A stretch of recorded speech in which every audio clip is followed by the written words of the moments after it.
This is Lewis Hart for Boxing Social in association with Empire Fight Store and Forged Irish Stout. Delighted to be joined with a pretty boy, Josh Kelly. We're back out in Sunderland. I mean, a first time view for a long, long time. Soaking up the atmosphere, seeing that presser. How have we enjoyed it? How's things been? Oh, mate, it's been blessed. I've been blessed. Just up here enjoying it. Just chills, relaxed, and ready to get the boogie on Saturday. Is there an importance in that obviously you've got a fight on Saturday night and we know the pressures that come with it? There's also an importance that, you know, let's enjoy this fight week. First time back in Sunderland in a long time, boxing, and there's an importance to enjoy the work that gets done on Saturday. I'm just enjoying everything, bro, and especially since I'm back home. You've got to take it in because I don't know when I'm going to be back next. Hopefully back for a big fight next year in the stadium, but I don't know when I'm going to be back next, so we've got to take it all in, enjoy it, try and enjoy everything. I'm enjoying everything at the moment in life, so got quite a free-flow mindset. It feels really good. I was going to touch on that later, but I'll touch on it now you're talking about it. You've been very open about sort of the mental health and that side of boxing that maybe people aren't always open about. Do you feel like now that you're enjoying life and enjoying boxing in a way? Yeah, I mean, what we all promised. There's one thing we all promised I know to be heavy, but we all promised death at the end of the day. That's one thing we all promised. And if you make that the standard you live by, meaning like, what if you get yourself in a rut or you get yourself in any sort of, if you deep it too much and you're thinking this, that, and the other, you just got to think, listen, I'm not around. I'm lucky to even get 8 years on this planet. So what am I stressing for? When everything's all said and done, we're not talking about. Hopefully you'll be remembered, but maybe no one will be remembered in 100 years' time. We'll all be. If you are, you're not going to be around to remember it anyway. You're going to be brown bread. So it's like, listen, just enjoy your life. Don't take things too serious, and just enjoy every experience we've got here.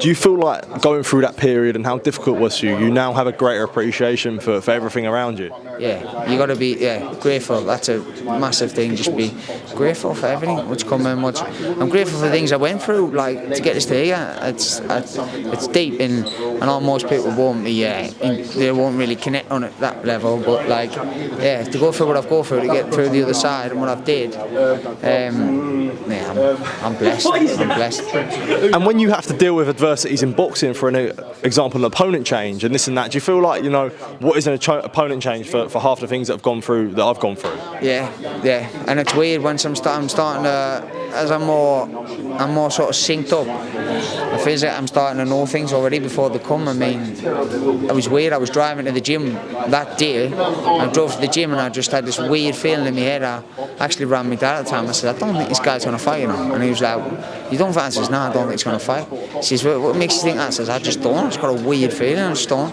Got to the gym, trained. Adam didn't tell us. And then after the session, he said, oh, your opponent's pulled out. I was like, that is weird, bro. So, I mean, I feel like everything's meant to happen. So it doesn't matter, bro. And when you look now, with the mental state that you're in and how happy you are and enjoying boxing, and you look at the position that you're in after the Williamson fight, and hopefully a win on Saturday night, do you feel like this is the real time for you to really, really push on, and 2024 could be a massive year for you?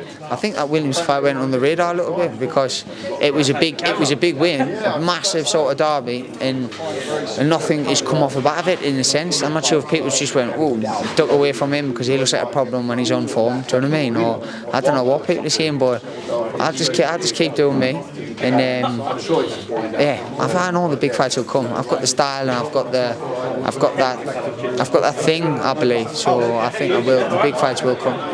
And when you talk about the big fights, you'll be talking about that on the top table. You gave a bit of a fiery response that it's just a ride. Yeah, it's just a ride. You talked about the fiery response that you said you didn't really give a shit and no one's really fighting each other. Is it important that, before we talk about the big fights now, it's important that you dance to your own tune, and, you know, you're not sort of worried about what all the others are doing? Honestly, I'm not bothered. I am not bothered.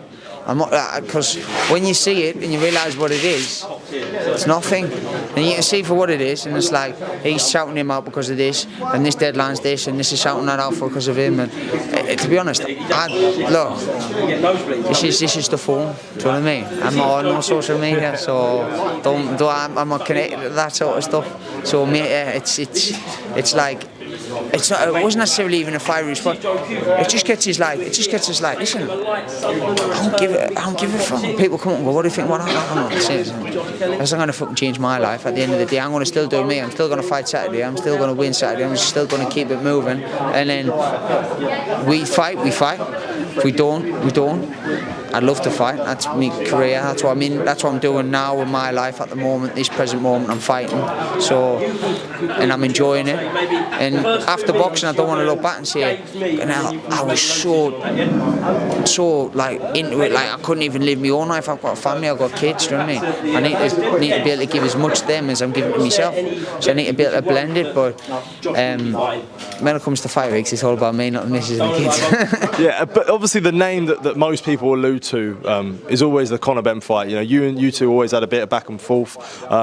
Because he started shouting me out first, to be honest. Yeah. And if you go back in all the old clips, I know, yeah. Josh Kelly, and then I'm never get mentioned. But I'm the only one with legitimate WBO #1 rank, and I'm the only one who's won the British title. I'm the only one who's fighting hard, unbeaten fighters again and again and again. But dream always rises. When you see that whole situation now, and obviously a Eubank fight might not be happening, do you feel like sort of you would want to? I know you just talked about not caring, but do you feel like that could be reignited? I know whenever an interview, everyone will always ask you about Conor Benn, but do you feel like sort of with that narrative that could be reignited, yourself and him, and for a big fight? 100%. But like you said, like I'm not. Like fucking hell. Yeah. Me going on and tweeting stuff and all that, it's only wasting my energy. If he wants to start it, or if someone wants to start it, anyone wants to start it, I'm there. Do you know what I mean? Look at the fights I've taken ever since I've started boxing. I was talking to a guy the other day, and he says, I'm a bit nervous and this, that and the other for professional fights. I says, why is that? He says, it's the first guy in boxing who's like got a winning record in boxing. And I was like, listen, it doesn't make any difference. That's actually better for you. I says, I've never boxed a guy with a losing record ever since I've started. I've boxed a heavily one-sided winning record all the way through. If you look at all I'm probably one of the hardest matched people in the UK at the moment, and through my career. Not if you get the world titles and stuff like that, like the Taylors and Capos, etc. All the people at the top level have done that. But up till now, the fights where I've took at the stages I've took, no one else has really made them jumps. But listen, who am I to say? I'm only talking about myself. One thing I did want to ask you about is flicking. Something now and again. Fucking hell, someone's got to. And you talking about flicking back to sort of the mental side of boxing. I think when you first started your pro career, there was a lot of pressure on you coming from the Olympics, all these things that sort of came with it. Do you feel like now you box without there's pressures, but you have like a free mind and free weight off your shoulders that, you know, as you said there, you don't have to prove any, you don't really care, you have nothing to prove, so you feel like there's that weight off your shoulders from being the Olympian, the pretty boy, and all these things? Yeah, for me, it's about the preparation in training. It's about getting that right. Because if I get that right, the result will take care of itself. I'm not focused on the result, because if you're focused on the result, there must be a reason why you want it too much, and you start stressing yourself, start holding this pressure on yourself.